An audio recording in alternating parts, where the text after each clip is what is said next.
Words to live by. So thanks everybody for coming, especially because there's all these people I don't know, so that's really cool. It's like good for validating my ego, which we'll talk about later. Nice.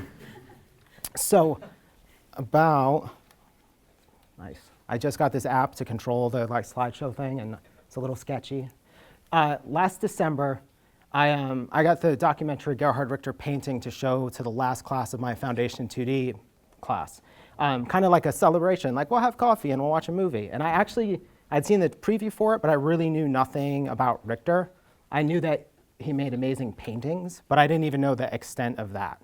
I just knew he was German and he painted a picture of his uncle in his Nazi regalia. And that's about it.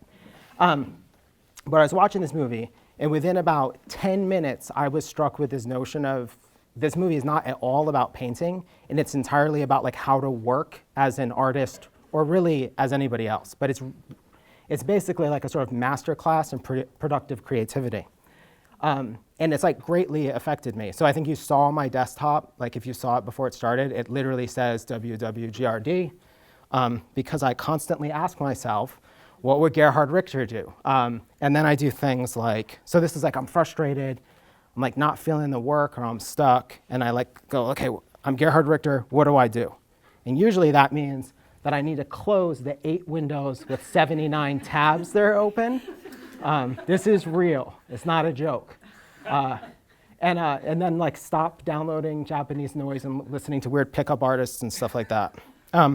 Now, Richter is rich. Twice recently, he set the auction record price for a painting by a living artist, 1 year after another. He's got solo shows happening around the world at any given time, and probably 30 museum shows of work that are part of some curated exhibition. So obviously, I can't actually teach you how to paint like Gerhard Richter, but that would also be really stupid. One, you could watch this, and then you could just imitate what he's doing, and that would be a terrible plan.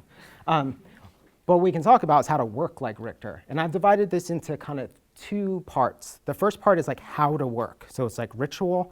And the second part is how to approach your work. And that part I call religion. So part A, ritual. Number 1, get a 9 to 5. So Richter is the consummate professional. Talk a little bit about his schedule. So this is from a profile in 2002. He sticks to a strict routine, waking at 6:15 every morning. He makes breakfast for his family, takes Ella to school at 7:20, and is in the studio by 8. At 1 o'clock, he crosses the garden from the studio back to the house, and after lunch, Richter returns to his studio to work into the evening. So you actually don't want a 9 to 5, you want an 8 to 7. The thing about this is so typical to see about somebody that works at the kind of highest level of anything, whether it's creativity, art, design, business. This notion of ritual and schedule is huge. And I think a lot of the times we think that what's supposed to happen is we're going to do something that's really fun, we're going to be a designer, and that therefore we get to have this sort of fun, carefree approach to life. And what that actually usually turns into is alcoholism and drug addiction. So don't do that, right? What you actually want to do is find this thing that you love to do so much that then it makes total sense that of course I would do this from 8 o'clock in the morning till 6 o'clock in the evening. Why would I do anything else? It doesn't make sense. And Richter is the sort of perfect view of this, kind of unflappable, every day into the studio, working. We'll get to the next one. Someone makes him the same lunch every single day, which is kind of funny, and then he's back into the studio in the evening. Woody Allen is famous for this quote that 80% of life is just showing up. It sounds like it means if I just show up here, I'm 80% there. And that's kind of true, except that if I don't know what I'm talking about, then that 80% doesn't count for very much. If I haven't rehearsed this, then that 80% sucks. There's nothing good about that 80% if I don't know what I'm talking about or what I'm doing, or if I'm hella nervous to stand in front of you guys. So the 80% of showing up is actually just doing something regardless of the quality of what you're doing, kind of every day. So you want to learn to play guitar, it's sitting down, doing it for 30 minutes every day without fail, showing up, doing the thing that needs to be done. That's a lot different than showing up is you show up to the club with a guitar, it's all going to work out and be amazing. Obviously that's not going to happen. So the showing up is about being disciplined. And I lied, I actually am nervous. So, rule number 1, show up. Number 2, outsource your laundry. So, one of the opening scenes in the movie is Richter's assistant straining paint through cheesecloth because he needs a ton of paint, like oil paint, to do these large-scale abstractions, and that's kind of what the bulk of this movie is about. And my initial kind of reaction is like, oh, Richter's like this rich guy who's basically creative director, and this army of assistants makes his work, like Damien Hirst, Takeshi Murakami, or the late, great Thomas Kincaid. But that's not the case. They set up everything, and then Richter does the thing that only Richter can do, which is make the painting. And he doesn't do anything else. He's like got everything sort of down to, you guys do this, this, and this, and then like leave me alone. That's a lot different than you guys do this, this, and this, and let me know when the paintings are done. You know, and send me a JPEG because I'm in New York at like the Prada store or whatever. It ties into, what was my train of thought there? Let's see if I have another thought about this. Oh, no, I don't. Oh, I know. The 2002 profile of Richter, he doesn't quite have this idea together yet. And it says in it, he's like, my life is very structured, except the problem is I spend 7 hours a day on paperwork and 1 hour painting. Luckily, 10 years later, 8 years later, I think this is from 2010, he kind of has it straightened out. He's got 2 full-time studio assistants that do everything besides basically paint and make the final decision about whether something is good or not, and then a full-time office manager who handles the paperwork. So at some point, late in life, he had the intelligence, because he's rich in 2002, mind you, but not smart enough to pay people to do the things that he doesn't need to be doing. And like I know a lot of like people who like own small businesses or are designers, and they say things like why would I pay someone to do something I could just as easily do myself? And that's sort of totally backwards. The thought should be like, what can I pay other people to do so I can do the thing that only I can do? So like this talk, like if I had the time and I hadn't just finished it, I could have like paid someone to go and take this photo of laundry and go find a picture of Woody Allen and do all the things that I know need to be done, but there's no need for me to do it. Like if someone found a different picture of Woody Allen, like no one in this room cares and I don't care. As long as the thing's got a halfway decent crop, it's fine. The part that only I can do is come up with the ideas and stand here and deliver the talk.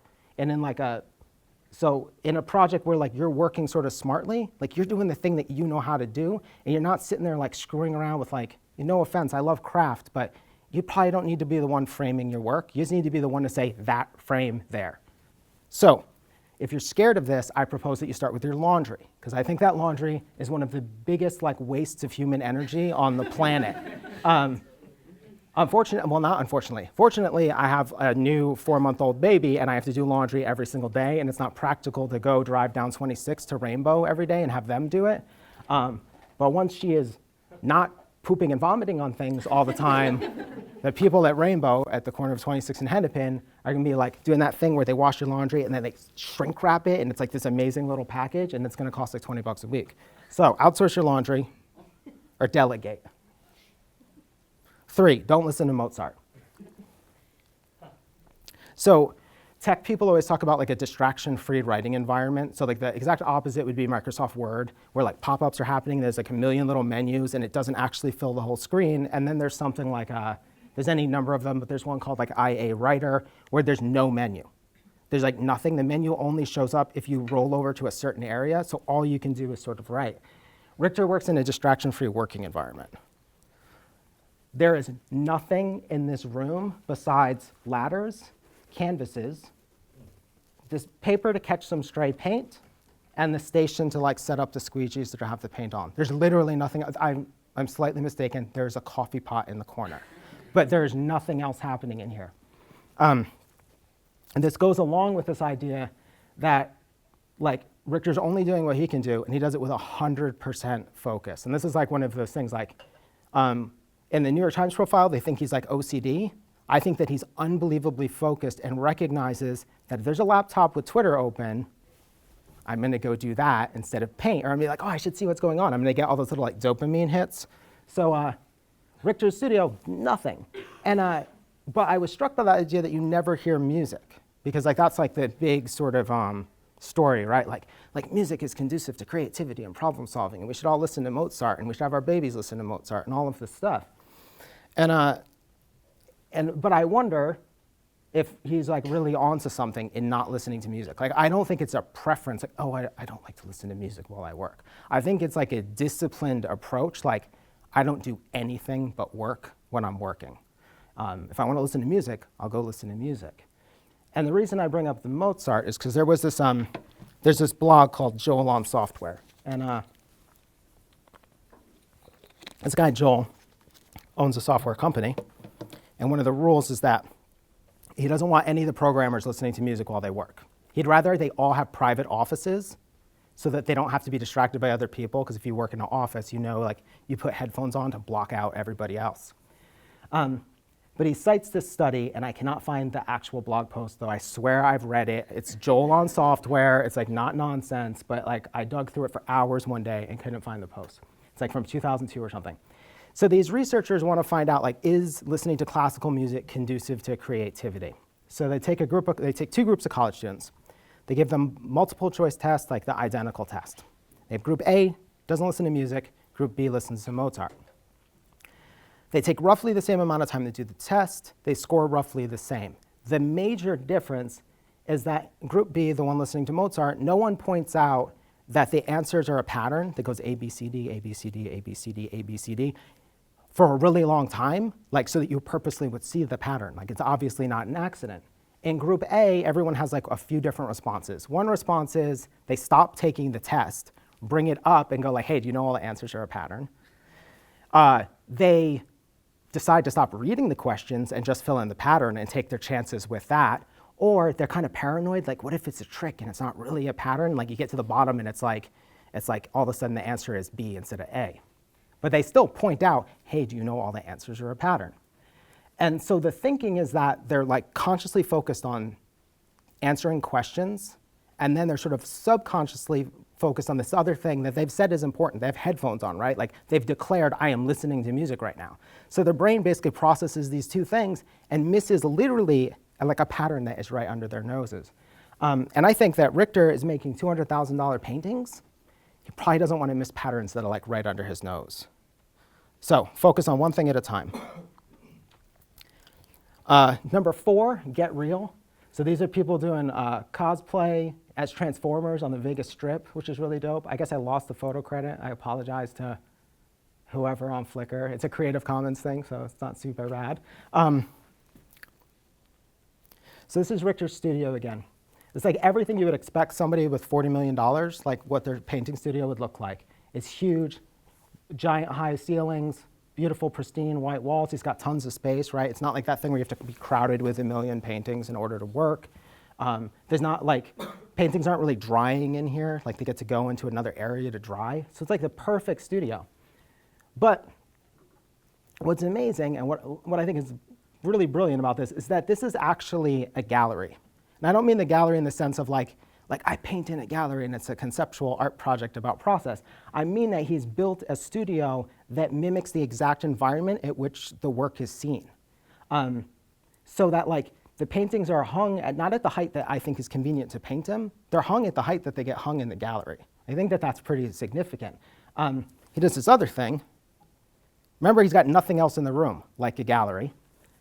He positions his workstation like roughly in the center of the room, so that what he's doing is he's like seeing the work from the vantage point of basically every viewer that's going to later see this painting in a gallery. So like he's up close, making gestures, and then steps way back, and while he's putting paint on, he's like now analyzing it from someone who's just walked into it fresh. I'm a graphic designer. I work on a laptop, so like I'm constantly misappraising things because they work this big. And because I'm zoomed in 600% in Illustrator or whatever, and I'm making terrible decisions, and then I print them out and like hang it up, and I'm like, oh my God, what am I doing? Instead of like printing sort of constantly, which would kind of be the corollary to this. The next thing he does, so first it's in this gallery. Once they're finished, they then move into an actual gallery on the site where they're gonna live for usually a month or so to figure out if they're good. So it's not like the sort of opposite of this is if you've ever seen, like, there's a documentary about the sculptor, the glassblower, Dale Chihuly, and he makes these terrible drawings, and he just dashes them off like he's a genius. They're awful. They're not serious. Like maybe they're great because he's having fun and he gives them away, but like there's nothing, like there's no weight to them at all, like unlike his sort of real work. I couldn't imagine Richter dashing something off and being like, you have this. Like Richter would be like, dash it off and then go hide it somewhere and look at it again in a month to see if it's worth letting other people see. So this stuff goes and lives in this gallery. And not only that, like, it's not good enough to be in the gallery. Like, he'll look at it on the floor and he'll be like, nope, you gotta hang it. Like, I can't make a decision about this thing if it's not hung up. So number 4 is play close to the context. Like, try to build your process so that the context is constantly right in front of you and you're not up for those surprises. Like, everybody who's a student here knows that thing where, like, you're working on something and then once you actually hang it in the space that you like are going to hang it, you're like, oh, that's like not nearly as big as I thought it was. Like, that's like 18 by 24 sucks and is small. Because 18 by 24 looked huge on your desk. But of course, no one's seeing it on your desk. They're like seeing it on a wall. Number 5, embrace the known unknowns. That's Donald Rumsfeld for anyone that doesn't know. So let's go back to his gallery. So he's leaving stuff up there for like a month or so to decide if it's good. Now he knows where all these paintings are going. They're going to like a solo show in New York. So he's built into the process enough time to decide they suck and paint over them. I think that that's brilliant because, like, I didn't do that. I finished the last slide an hour ago. I did rehearse it. I'll give myself credit for that. But I didn't like allow time to come into this room like at night when no one is here and give a dry run to this talk, but that would have been brilliant. Or I mean, I don't know, but brilliant. But so here's what's interesting. So we see this gray painting here. And this guy, one of his studio's assistants, talks about this. They have to be up here for a while. If they're still good, they've made it. They're not good. So that was one of the gray paintings. It is now white. So it sat up there for weeks. Like, if you think about it, anything he makes would make any of us in this room, we could live off that money for years. Like, we could have a drug habit and we would be fine. And like, but him, he's like, nope, this isn't good enough. It needs to be white. So plan for the process. Like, think about what could go wrong, what kind of decisions typically happen that you backtrack on, and build that in so that you give yourself time to be like, oh, this is terrible. What was I thinking? Okay, part B, religion. So this is about like how to approach your work. So hang with your heroes. This girl's stoked, huh? I love that he's got this hat on. It's like, he's the like best person in the world. So this is an interesting, so this is Richter's actual office. And there's a bunch of like small paintings hanging up and it looks kind of informal. And my thinking was like, oh, these are some stuff he's made over the years that he likes. And then like, here's like this little arrangement of stuff that he's into. The first sort of half of this is that, that this is like what he calls his storehouse of treasures. So there is a Greek sculpture that's got like a chunk of it missing. There's like a photocopy of a Courbet painting. There's a scan of a Picasso invite that's been scanned and then reversed because he wanted to see what it was made of. And like a photojournalist type shot of, I think it's American soldiers standing on the bodies of Vietnamese people, having a casual chat. Come on. And he talks about this, and what you realize is like these are new paintings that are also going in this show in New York. They have to live in this space for him to determine if they're good enough. I think that that's amazing. So he sits there at this desk that he has to like take phone calls at, and he's staring at these things that he's like, these are master works. He says, it has the quality that all art should have, but usually doesn't. And it's this disparate group of things. And then all these paintings, if they're good enough against that, then maybe they get to go to New York with him.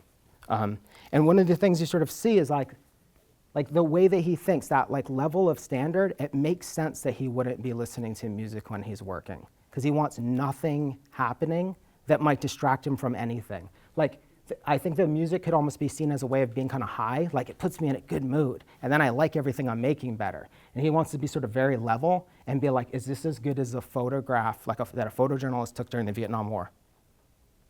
So I have a storehouse of treasures. I know at least one of my current students is in this class, or in this group, and like we're doing a project about this right now, like trying to figure out like, what are those things that we like really love and trying to analyze and articulate with what's happening there that makes it so powerful. Cultivate extreme narcissism. So back to the photo of the painted over white painting. One of the things that we discover is that, excuse me, nobody that works with Richter says anything is good or bad. They describe it in facts. So his wife comes in. She comes in and she goes, you painted it white. That's it, the most level statement. She doesn't go like, oh, I love it in white. Oh, I hate it. Or why did you do that? She just goes, oh, it's white. And like sips her coffee. And he says things like, it doesn't have any gimmicks. It's just the things that happen to be there. And she says, yes, exactly. All she does is agree with him. Now, that's not because he's a genius and she's a dummy, or like he's a man and she's a woman. It's because if she says anything that either makes him think she's being critical for the sake of being critical or being positive for the sake of being positive, he will paint over it. His assistants talk about the fact that they don't say that they like anything or they think it's finished, because if they say it's finished, it has to get worked on for 3 more weeks. It's essentially other people are the litmus test of whether he needs to keep working. Yeah, the filmmaker asks, will they stay like this? And he just goes, maybe, you know, I don't want to get attached to it. They might stay like this. The lesson is ignore praise and criticism equally. This is really relevant for art school because you work towards critiques, but you can't control the critique. Like it's completely out of your control. I was talking about this last night with people. If you're the last 2 to 3 people in a critique, your critique sucks. It's not good. Because everyone is tired. They have ego depletion from like thinking. All they want is like sugar and caffeine to wake up again. If it's a Friday, they want a beer or pizza or whatever. They don't care about like what you're doing by the time it's 6:05. They kind of want to die and have this be done with. So let's say like you put all this effort in and like everything is dependent on that critique, and then you get a terrible critique. That doesn't invalidate your work. It doesn't make it not good, but it sort of misunderstands what the critique is, which is the critique is a tool for gathering data about what you've done. Does it make an impact to a small group of people in a certain space? Are the things you're trying to communicate coming through or not? Are there sort of mistakes in it that maybe you didn't notice? What does it just remind people of in general? You know, like you hang the thing up and you think it's like this bastion of originality, and then someone's like, oh, that looks exactly like this. Well, that's like good data to have. It doesn't mean you should change it necessarily. It just means it's like it's good to be aware of that. So by the same token, you also don't want to come in, be on the fence about something and have people convince you it's good. If you're on the fence about it, it's not good. Or you need to take a break from it for a night or a week and decide for yourself if it's good. I'm kind of the belief you shouldn't change your work after a critique in general. You should change it after you've thought about that critique for a couple days and decided, is this valid? Do I agree with these ideas? Do I respect the person that said it? Like do they seem like they know what they're talking about? Because otherwise, like all you're doing is like you're actually becoming this sort of person that seeks validation, whether it's positive or negative. And the biggest danger that like artists do is they get out of art school and critiques disappear. They vanish into thin air. And then they stop working because this external mechanism that says, this was finished, obviously, because 12 random people gave their opinion about it. That's like, it's not how you should be working. If you have the chance to get some feedback from people you respect, go get it. But ultimately, what matters is like, are you disciplined enough to do the work? And do you have your own like storehouse of treasures to measure it against? And the other thing is, are you excited? Like that's like a big thing, right? Like, I don't know how you guys feel about this. I kind of don't care. If you all come up to me afterwards and you're like, you should stop saying like so much, like I don't care what you think. If you come up to me and you're like, that was awesome, here's money and drugs or whatever, like I also, like, I can't let that be like a validator either. And like, this is like the story of like every celebrity that like spirals into self-destruction, right? Like you become completely validated by external circumstances and you like lose your own compass. So Richter, ignore everybody. I love the fact that he's trained people around him not to give opinions. They can keep their opinions to themselves because that's the only person your opinions matter to. Make the work the reward. This is the only one I don't have something clever to say about. The author Stephen Pressfield, who wrote The War of Art, which if anyone hasn't read it, you should read it, and Turning Pro. He has this story about, he was living like in this trailer near the beach on this sort of dirt road, and his mentor, this other novelist, lived down at the bottom of the hill. And every morning they would like go and have coffee, talk about like, he would sort of say what he had done the day before, and then like, it was essentially like a therapy session, and then go back to the trailer and write. So one morning he comes down, he's super excited. He's like, I finished my novel. And the dude like gets in the coffee and goes, all right, good. Like after you're done with the coffee, go write the next one. Like who cares? You finished it, whatever. The notion not being you shouldn't be happy to finish things, the notion being that it should be about the work. Like, because you can't control what happens to the novel once it's done, right? You don't know if it gets published. You don't know if people like it. You don't know if they hate it. You might be one of those super lucky people that 150 years after you're dead, you're a genius. But if you're trying to work towards those goals, like again, it's like the praise and criticism. Like you're not in control of your own creativity. You're letting other people and their reactions define like what's important to you. And the thing is that you're not really gonna get all that feedback and then be like, they're right, I am a genius. Because like everyone in this room who's ever said something negative about themselves and then someone else go like, oh no, like, no, you did great, or your work is good, or your shoes are awesome, or your hair is perfect, you know? You never go like, you know what, you're right. I completely forgot that my hair is awesome. And so you can't control those reactions. So if you don't love what you're doing, like in the moment that you're doing it, you're kind of screwed. So here's like, the first part of this was Kevin Costner from Waterworld.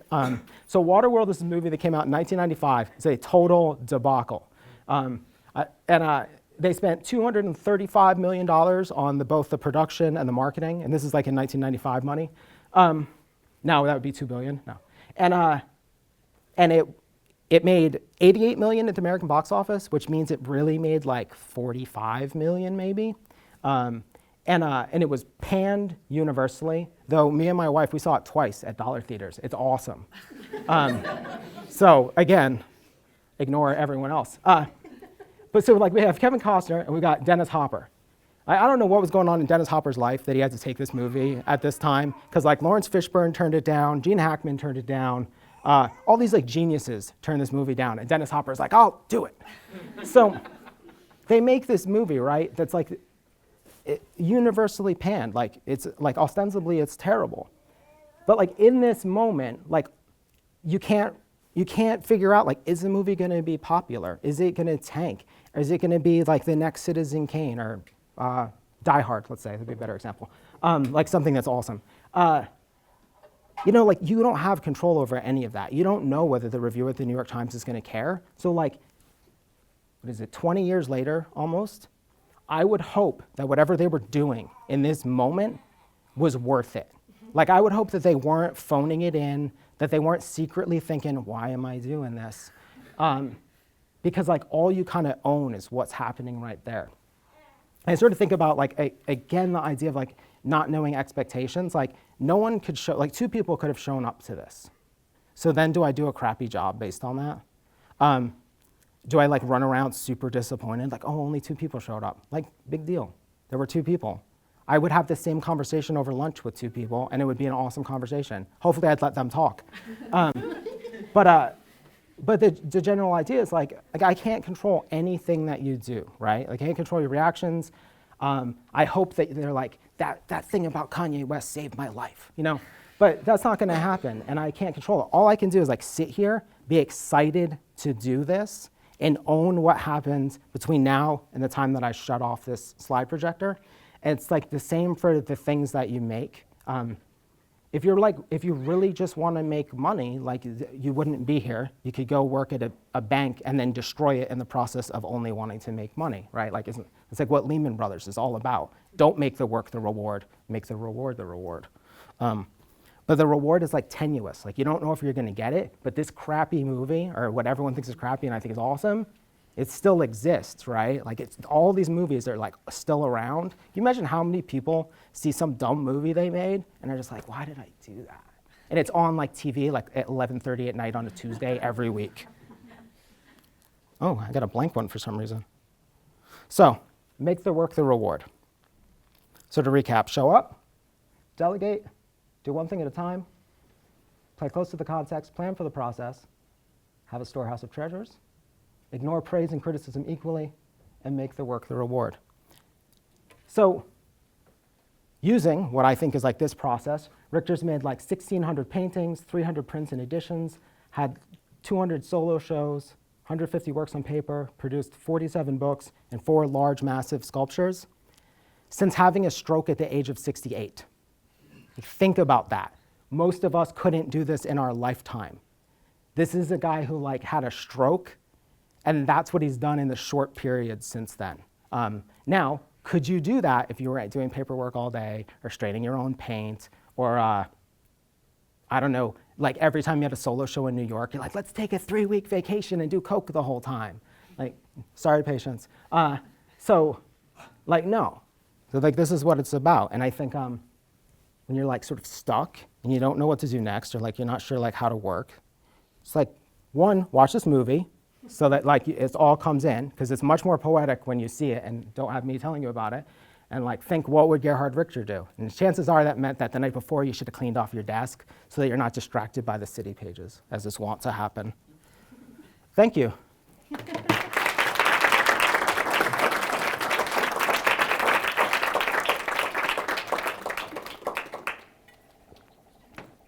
Can I take any questions? Yeah. I love Waterworld. I love that movie. Waterworld. It's the best. I don't know if I pointed out that I've seen it like 24 times in the last like 9 months. I think I watch it twice a month. I just have like a really short anecdote. I used to run a movie theater in Charlotte, North Carolina. I tried to book this movie, and my boss was like, hell no, like when he saw the preview. The preview is about the volume of this. It's an incredibly quiet movie. Like, do not watch it late at night, because it's the sound of Richter's like squeegee scraping across the surface is like kind of hypnotizing and will put you out. It's pretty straightforward, so I don't blame you if there's no questions. So how close is your own practice to this? Not nearly close enough, but I'm like sort of racked with guilt constantly, so I'm like, all right, I'm not gonna listen to this podcast. I try to try to have these very clean sort of working spaces, which lately means I work at the kitchen table because it's super easy for it to be clean because we have to eat at it. So then like if I work, so then what the problem is I throw everything on my desk and it's a mess. The working close to the context is something I try to embrace as much as possible. And I really try to embrace it like in the classroom too. So like when I give out projects, I try to design the parameters of it in a way that forces the students to like do that as well. So it'll be like the deliverables will be like, okay, we want this thing this way, but that would be really expensive. So bring this other supplemental thing so that we can kind of like get there. But like, you know, we don't want to look at something you're supposed to hold projected. Trying to think how many other lessons in there. Let's see. I definitely show up. I try to do one thing at a time. I've been trying to do the thing of like actually not having a browser running if I'm working and like trying to hide my phone. Because I'm like terrible. I will totally end up in a fight on Twitter about like something I don't care about. Like, why am I arguing about a logo? Like, I didn't like it in the first place and now I'm defending it because I'm being weird. And I really try to take the ignore praise and criticism equally as like the most important sort of lesson. I think it's like it's more of like a Buddhist lesson. About the music, I'll often listen to music in order to calm the monkey mind, you know, so you stop because in your head you'll have the blah, blah, blah, and I'm wondering what you think about that in terms of the music versus. I think, I know for myself, like if I'm gonna listen to music, I should listen to something I've heard a million times so that it's like basically following all those neural pathways that already know what's going on and don't have to basically process new information. One thing I sort of noticed, and I think it was probably after I'd seen this the first time, is like I'd get excited about some podcast and I'd actually work and then listen to this podcast the whole time and be doing like high level like thinking design work and trying to listen to people talk about exciting stuff. and I'd be so exhausted at the end of the day. And that if I just listen to nothing, I tend to be a lot more like energized still. I do wish that I could just straight up like right now the only time I listen to music is if I'm driving or if I'm trying to get a baby to fall asleep. I would prefer it if I just sat in a room and I was like, all right, I'm gonna listen to music for 20 minutes and not do anything else, but I'm not quite that disciplined. I feel like this kind of thing is one of those things where like, you know, I don't have my my stuff together if I'm giving this talk and super passionate about it, because otherwise I'd be doing other things, I'd be busy. But instead I'm like, I need Gerhard Richter. Now, Viv, what about kind of 1.5? Is a 1.5 acceptable? What's 1.5? That's what I wanted to ask you. Is there any need to kind of clean your mind before you start? As you show up, do you ever feel compelled to clear your mind so that you have a productive day? So I didn't quite get into that, but in my mind, the show up is partially about the idea of having like a ritual. Like that you do the same thing and then you put parts of your brain like on autopilot so that you're concerned. Like it's a terrible thing to be making a decision about breakfast, like first thing in the morning. Like you're gonna probably eat one of 2 or 3 things for the rest of your life. Why not just eat the one for a month straight and like not think about it, you know, and like kind of automate as much of that as possible. And I think like the sort of same idea, there's a really good book called like Your Brain at Work that advocates like, as you're like driving to work, that you should actually listen to something like calming that you know super intimately, so that your brain is kind of goes on autopilot and is like kind of blank, and not listen to say the news, where you might hear about this horrible thing that you have no control over, and you're using all this sort of cognitive power to process it and to get all emotional and all of this stuff, but you still have to be at work at 9 o'clock and do whatever it is you're expected to do at a high level, and like it's not really their problem that whatever it is that happened, whether let's make it something stupid and small. Some like right-wing person was on the radio and made you angry, and now you're in a bad mood for 3 hours. So I feel like yes, just depends on what that is. So like it could be meditation, or it could be like reading fiction for 20 minutes or something. I think The reason I ask is I'm reading Steinbeck's book, Journal of a Novel, and it was a book that he wrote as he wrote East of Eden.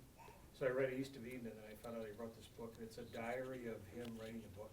Oh. His thought, he would think in the morning, and then he would write East of Eden, and the next day he would think and then write the novel, or his literature. And it was really interesting to see how he cleared his mind. He had to write before he could write. that totally makes sense. Writing was getting ready to write. And he did that like for 9 months. It's like a thick book. It's kind of like vomiting out all the extraneous ideas that the novel doesn't need, but that until, it's like that thing where like once you write something down, you can stop thinking about having to do it because your brain is like, oh good, we wrote this down and it's on the refrigerator, hopefully you'll handle that. As opposed to like if you're trying to write one thing and the whole time your brain is like, you need to make a dentist appointment, you need to make a dentist appointment. Speaking of dentists, you need to buy toothpaste. Speaking of toothpaste, you need to go grocery shopping. Like, or the same thing, like, you need to write an angry response about that logo or that right-wing politician, whatever it is. Any other, oh, hi. I'm wondering if when you offer your own praise or criticism, if you're always couching it, and will you please ignore what I'm about to say? You can vouch for the fact that so this is Paul, who's in one of my classes this semester, and we've like discussed this, which is that hopefully I know what I'm talking about, but that ultimately I'm of the weird belief that in the world, like the world tells me that quality doesn't matter, and especially what I think is quality doesn't matter. So for me to be critiquing things in a way where I'm demanding changes are made is a lot of me saying, this isn't what I like. But it would be terrible to only do what I like, because what I like isn't popular. So I do try to like couch it in those terms, because what I want is like, even if you're kind of weird and bad, eventually you'll be weird and bad and interesting. Like if you're weird and bad long enough, you're actually awesome, right? Like I don't know, Captain Beefheart or something like that, or Abel Ferrara, like something like that. Like eventually you're weird and bad and good, like Paul McCarthy, right? Like no one would let Paul McCarthy make the work that he made in like in most art schools and be like, oh, that's awesome, keep doing what you're doing. They would try to change it. They'd be like, less penises or whatever. So or less swastikas. And so I think I try to remember that like the only thing I can do is like give my feedback and appraise it from like my understanding of like the world or the marketplace or whatever it is. But like ultimately, like I would much rather everyone be super excited and not care what I think and only care about the input that I give them in, here's a project, go do it, do lots of it, be awesome. And I'd be kind of stoked if everyone was like, don't talk, this is great, I don't care what you think. I'd be willing to take the consequences of that. Was he always like that, or was there a process he went through to get like that? I have no idea. Actually, he talks earlier like about going to like being at school with Joseph Beuys was one of the teachers, and how Beuys had this cult of personality around him, and that he was very mistrustful of it, and that even back like in the 50s, I don't think he trusted other people's opinions, like by and large. He seems not dismissive, but skeptical of everyone.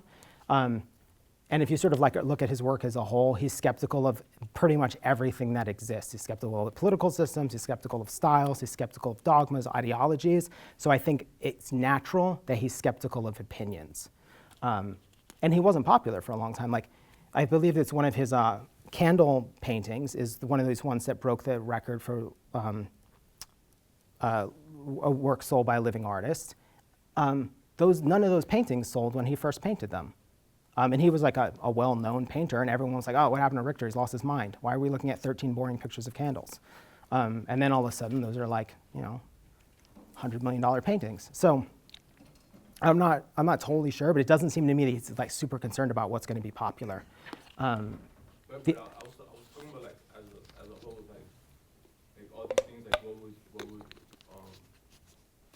GR do, right? So it's like he's already not, he went through like a whole process where he builds up the way he works now, and then he's like this grandmaster. So it's like, what would he do? But like that's like now, because like maybe if he was younger, well, you know, thinking about it, what would he do?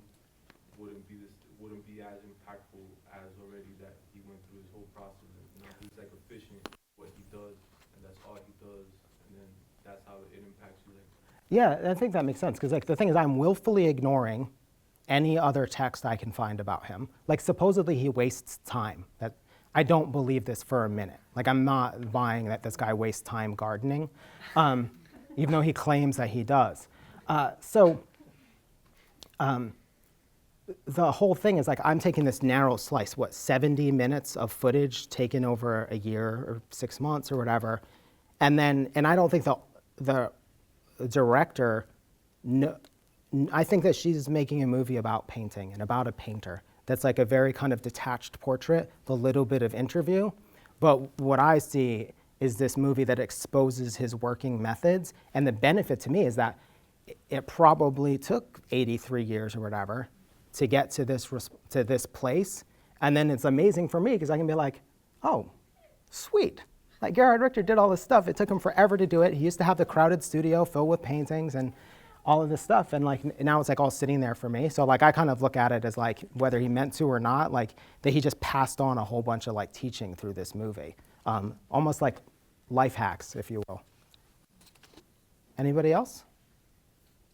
All right, cool. Thank you.